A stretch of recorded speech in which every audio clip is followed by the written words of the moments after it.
In this interview, we speak to Karen Grave, President of the Public Services People Management Association.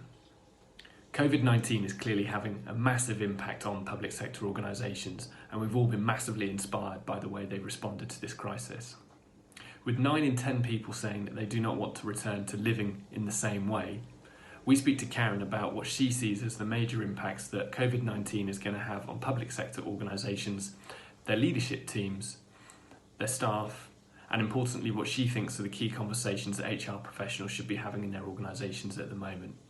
As ever, we'd love your comments and feedback, so please don't hesitate to get in touch.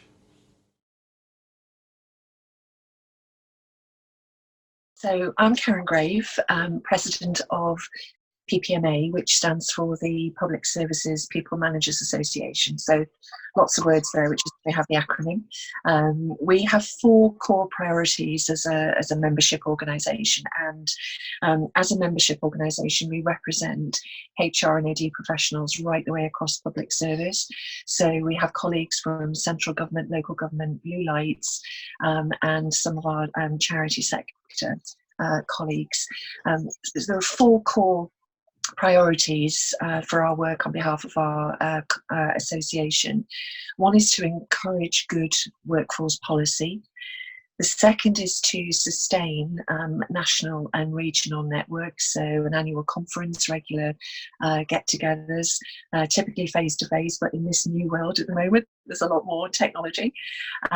We're also focused on developing thought leadership and content with a range of people, including Tyler Hill and other sponsors, Anthony, as you know. And finally, we also develop talent, so we run a whole suite of talent management programs, right the way through from apprentices through to current and aspiring HR directors. So it's a pretty broad range of activities. So, well, I've worked the ancient times now. I worked as an interim HR director, and I've also led interim. I've led transformation program work focusing both on HR and OD, but also broader business change. So I've worked in private sector in big 5 organisations, but for the past 20 years, and in over 20 years probably now, public service.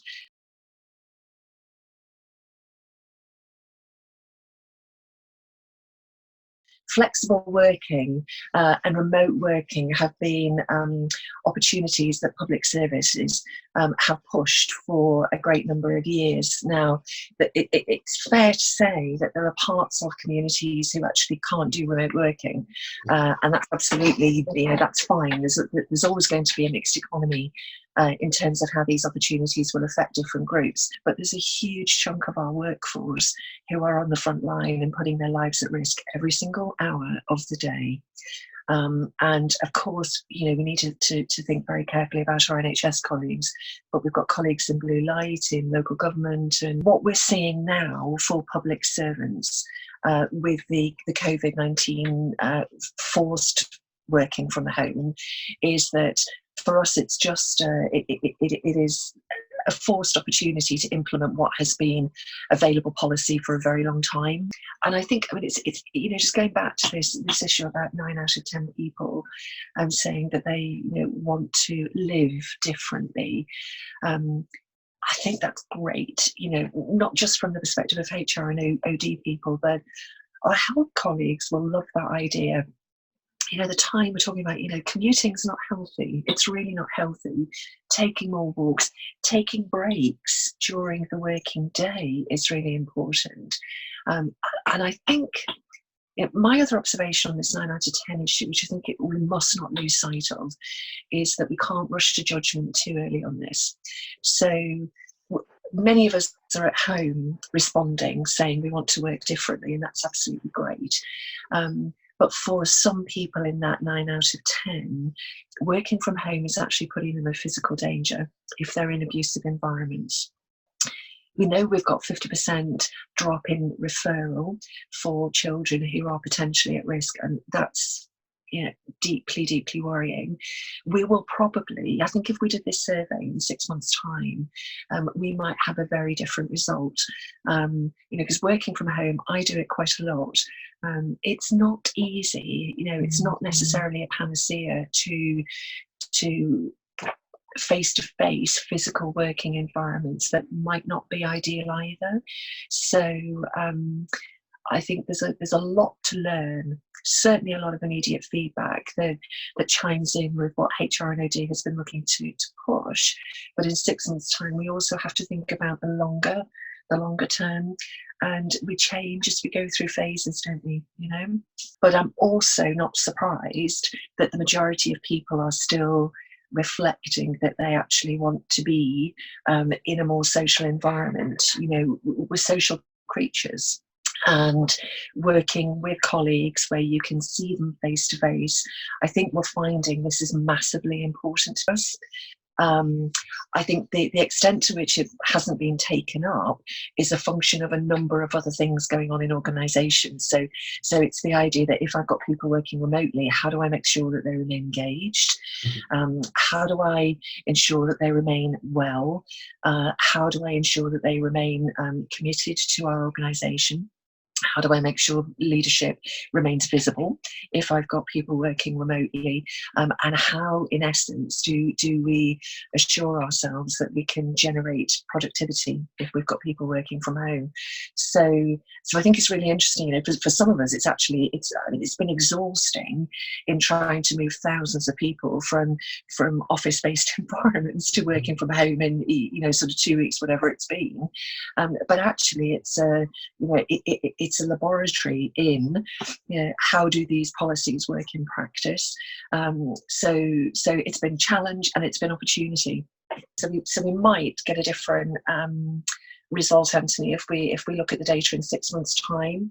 I think what's really fascinating about it is the forced working at home is giving us an opportunity to evaluate a lot of things. So the pressures of commuting, you know, the endless travelling, you know, if you're a commuter on the tube, if you're a commuter on certain parts of the National Rail network, or if you drive a lot like I do, you know, that's time that potentially you could be using better. The forced working from home gives us an opportunity to think about whether we work at different times in the day. You know, some of us are more productive later on in the evening. Some of us prefer working in the morning. So I think all of these experiences and opportunities will change our approaches, even though, as I've already said, for public service, it's been something that we wanted to encourage anyway. Not just actually because we think it's good for well-being, but actually it's really important if you're thinking about attracting new employees. You know, the ability to be flexible around whether you've got caring responsibilities, whether you're studying, whether, you know, whatever circumstance it is. I think this is really breaking some of the old stereotypes that work is only work if you work from 9 till 5:30, or if you work a shift from, you know, 7 o'clock at night till 7 o'clock in the morning. You know, this is really, it's turning some of our stereotypes and our expectations on its head. It's not necessarily turning on its head some of the policy and practice we already had ready to go, which I think is important. This is broad, it's interdependent, it's spot on. It's my, oh God, a really heartfelt desire that this initial emotional outpouring towards various aspects of public service is taken forward. You know, I mean, we all pay for public service, for God's sake, and it's easy to not public service, but my God, hasn't it? It's been so evident that which is the part of the community that has held us together. So, you know, I hope to God that people will support us moving forward, but also as citizens, Anthony, that we find out more about public service and what it is. You know, I mean, I'm on record as saying that our public institutions have been much maligned, rightly in some instances, but strong, robust, well-funded public service institutions are essential to democracy and a free and cohesive society. And we must protect that, because previous generations died for that. And if we can't honour that, there's something wrong with us.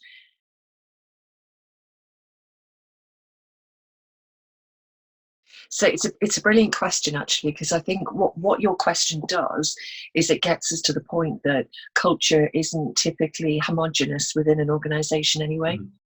And I think that's really fascinating. And we very often, culture's complex. So if you've got a psychological background like me, then, you take a very different view of culture than if you're, I don't know, potentially, you go through an MBA. Culture is a project of an organization's myths, its history, stories, systems, strategy, process, technology, and so on and so forth. And our reality, since time immemorial, has been that we always have had multiple cultures. The trick, as you allude to, is how do you engage all of that difference to a common purpose? And I think for me, you get to the nub of the issue, that actually the way that we engage our people is pretty much about our purpose as an organisation. I think a wonderful way to describe public service is that we are a range of social purpose organisations. So, in some respects, it's easier for us because we've got a common commitment to help people and delivering outcomes to them. Now, the outcomes that we're delivering clearly are very, very different. So whether it's somebody who's highly, highly vulnerable, with a range of complex needs, or whether it's somebody who needs to, maybe they live in a rural community and the streetlights need to be working all the time, and so on and so forth. So I think what's critical is having utter absolute clarity about our purpose. So we talk a lot about values and behaviours, and I think the way that we engage people in a common purpose is by defining a set of language about the reason why we are here and what we are about in terms of delivering outcomes. The trick about it, and sometimes this is where the remote working aspect of it becomes quite difficult to manage, is how do you then translate those really important outcomes for people which you want to deliver through a common set of values and then behaviours? How do you make sure that your organisation's structures, systems, processes, and so on and so forth don't get in the way of allowing our workforces to be able to deliver to that?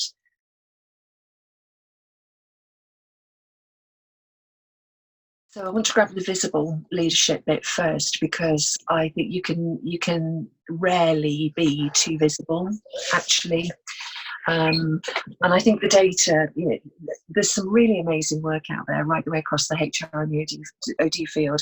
I have a particular love for the work around engaging leadership, which Professor Beverly Alamo Metcalf has done, because of the really hard benefit to visible leadership.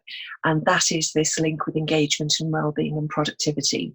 Yeah. And we know the science and the data, and actually if you ask people through employee surveys, we know that if leaders aren't visible, people become more cynical about whether the values that our organisations espouse are actually enacted in practice. And I think if you break that psychological contract between this is what you do, sorry, this is what I say, but this is what I do, as soon as you get daylight between those, you're always playing catch up to make sure people feel engaged and they belong. So I think certainly when you're working remotely, and a lot of organisations are really savvy about how they use this. There's fireside chats, there's voice messages, all various different media, and I think using different media is key, actually. So having the ability to be able to download maybe a webinar from your chief exec or your director, being able to access that at your own pace at times that maybe suit you better, I think is really important. I think what you've also got to do, and sometimes it's harder, I think, to sort of make it really concrete, but there's a huge matter of trust in all of this, Anthony, because I'm notorious for sending emails after midnight, because that's just me. And I wouldn't in a million years expect people to be responding to that email, not in a million years. So there is something about working remotely puts much more of a focus on the outcomes that you're delivering, that HR and OD colleagues have been, we've been spending such a lot of time for years to try to move our organisations towards that. But if you're really seriously thinking about managing by outcomes, it doesn't actually matter whether people, whether you have to call people at 9 o'clock or 10 o'clock or 11 o'clock, or whether you've got to see them face to face.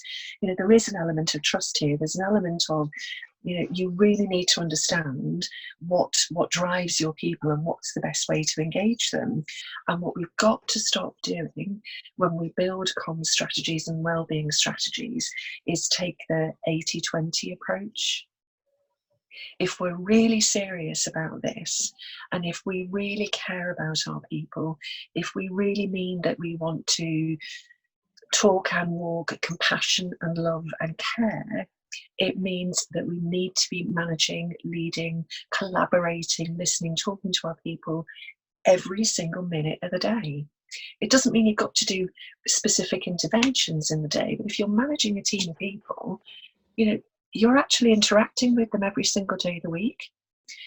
And leadership really plays a critical role in that. And I think that's, we're finding crisis is a really extraordinary thing to be living through, particularly on this level. A number of us have lived through a range of crises, both in our individual personal lives, but also in, if you think about events, terrorism related, Grenfell, all of those.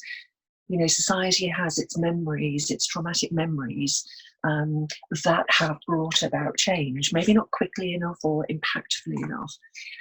But this is really, really interesting as a global change, because it's amplifying the extraordinarily positive. So people's humanity and their compassion and their love for each other, the time that we're now spending talking to our neighbours and our colleagues and our friends in ways that we haven't had the opportunity to do that because we're too busy doing all of the other stuff, versus we're very fragile too. And COVID-19 is forcing us, I think, to really think about what is the deep-rooted stuff that is really tough to change, and is this an opportunity to birth something that's very different? So the question about, why isn't remote working available to everybody, or why isn't the take-up of it been as high as it has to date? Well, there isn't really a barrier to that. Do you know what I mean? It's habit and it's custom and practice. Introduced a global pandemic, and it just shows you that you can turn things on a head in a short space of time. The tricky things, I think, will be, particularly for public service, where we are talking a lot about whole system working. So local government has never worked in isolation from other parts of public sector, as an example. Civil service, talks to itself a lot. NHS is a huge community of practice. The challenge for us as we work more closely together on the ground is, how do we tackle some of those systemic and infrastructure related issues, which means we have different pay bands, we have different structures in terms of career progression, we have different pay scales and so on and so forth. And I think a lot of that is being amplified, which is also amplifying some of the differences in leadership and management approaches. So that's an important spotlight, I think.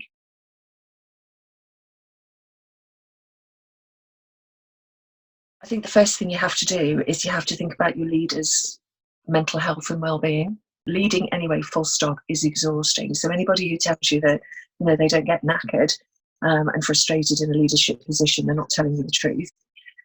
So we've got to take care of our leaders and our managers. My personal view is that we don't invest enough money in wellbeing strategies per se, and then wellbeing delivery. An effective wellbeing strategy is not an employee assistance program and some counselling and a bag of bananas and pears and apples in the kitchen part of an office if you're lucky enough to have one. It's not that. They're things that you can do. That's not a comprehensive strategy.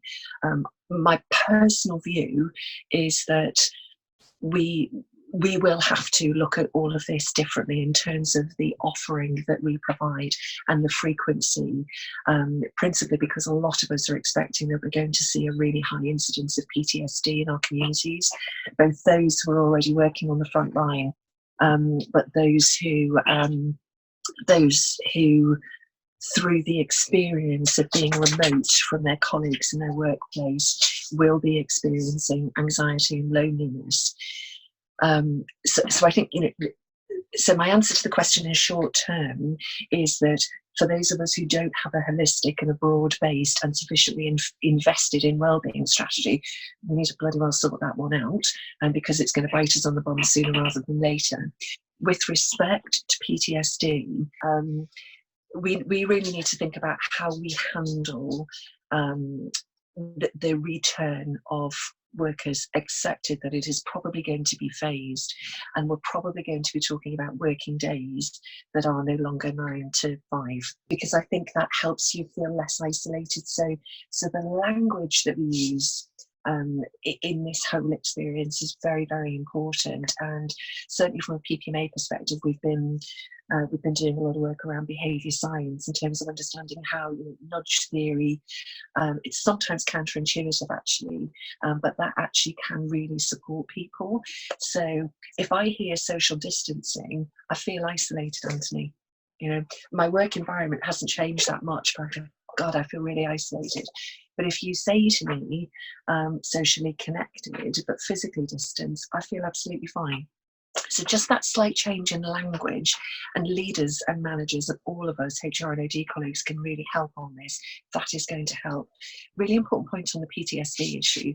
What we know from medical, from our medical colleagues and scientists and psychological counselling, is that it's very often our instinct to intervene after a crisis within a 6-week period.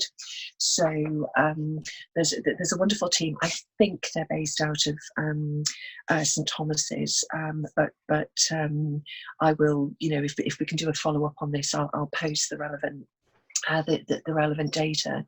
But very often when there's a crisis event, there are teams dispatched to help people cope with the initial aftermath. So certainly after the Ariana Grande tragedy in Manchester, the medical team just up sticks and go, and we learn how to triage people. And in general, it takes, in general, human beings about 6 weeks to start to process big events that are happening to them. Sometimes if you intervene too early, actually what you can do is to push people into PTSD. So it's a little bit like the sort of the 60 days term that you referred to earlier in terms of how long it takes behaviour to start to become habitual. So we've got to be really careful that we don't push people too quickly. And I think when we're thinking about our return to work strategies and well-being and thinking about PTSD triggers, we've got to, in some respects, we've got to not respond to that initial impulse that everybody has, which is to respond quickly. And I suspect the 9 out of 10 actually will go down over time because of some of the issues that we've already talked about. But certainly from a HR and OD perspective, our community is starting to think about what interventions do we need to put in place. And they might range from making more time in a manager's day to do the people management stuff. And actually, this is what our guys and girls need anyway. So taking some of that pressure off our leaders and managers to give them the time to be able to talk to their people, to validate whether we've got sufficient capacity within our existing strategies to allow people to talk to counsellors or whatever.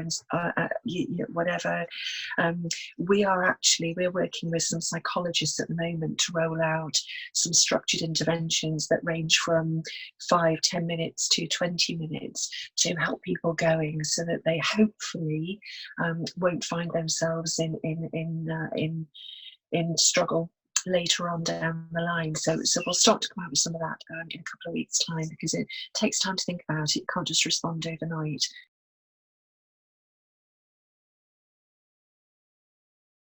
I think the first question that we need to ask is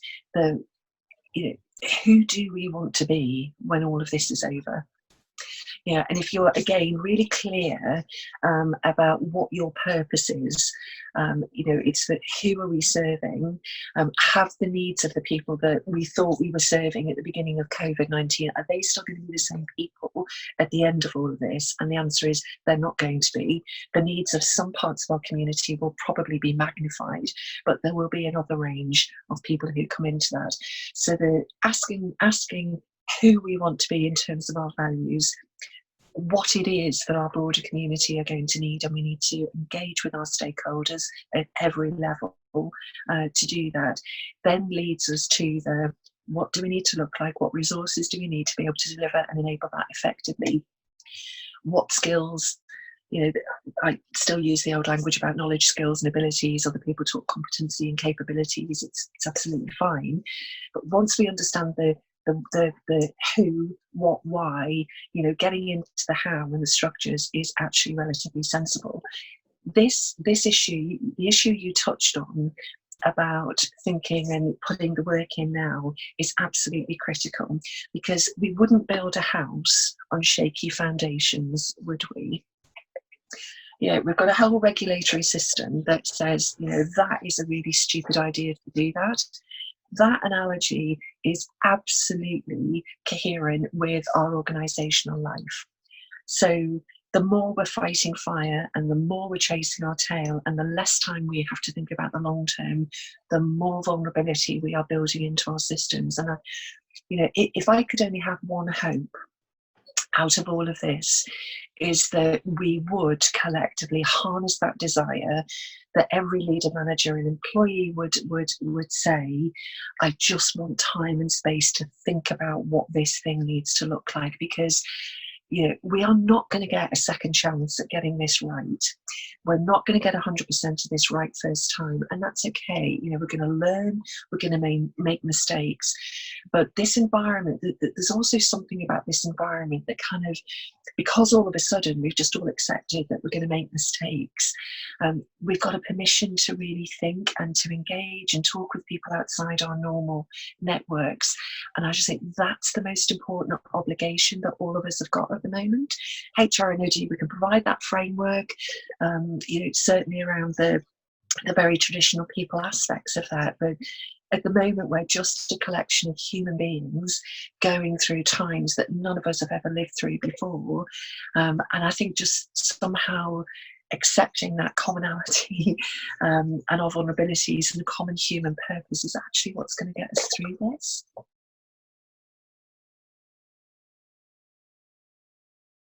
So these aren't necessarily in the right order, because I don't think there is a right order. What does collaboration mean across our systems?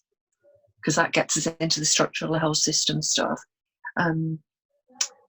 The other thing I want them to be careful for is the inevitable hit that people will take on their mental well-being when they come back. So I'm concerned about financial well-being, but it's people's mental well-being that I'm more concerned about at the moment. The third thing that I want my guys to focus on is